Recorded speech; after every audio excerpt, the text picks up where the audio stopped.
বাংলাদেশ জাতীয়তাবাদী দল বিএনপি সারা দেশে পালন করেছে ঐতিহাসিক বিপ্লব ও সংহতি দিবস। এই দিবসে বিএনপি তাদের অবস্থান জানান দেয়। বাঁশখালী বিএনপির উদ্যোগে উত্তর বাঁশখালীতে অনুষ্ঠিত হয়েছে এই দিবস নিয়ে বিশাল আলোচনা সভা।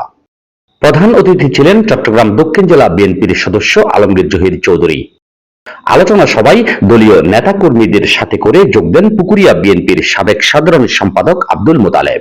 ধানের শীষের স্লোগানে ঐক্যবদ্ধ হয়ে আব্দুল মোতালেবের নেতৃত্বে পুকুরিয়া বিএনপির দলীয় নেতাকর্মীরা আলোচনা সভায় পৌঁছান।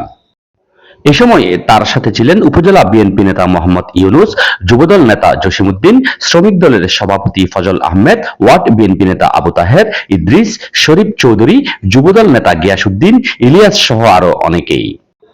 বিকেল গড়ার সাথে সাথে উত্তর বাঁশখালীর এই আলোচনা সভা টুটম্বুরে পরিণত হয়। আলোচনা সভায় বক্তারা ধানের শীষের প্রার্থী মিশকাতুল ইসলাম চৌধুরী পাপ্পাকে আগামী নির্বাচনে ঐক্যবদ্ধ হয়ে ধানের শীষে ভোট দিয়ে বিজয়ী করার আহ্বান জানায়। উপস্থিত দলীয় নেতাকর্মীরা এই প্রস্তাব সাদরে গ্রহণ করেন এবং তারা আগামী নির্বাচনে ধানের শীষকে বিজয়ী করতে ঐক্যবদ্ধ বলে তাদের অবস্থান জানান দেন।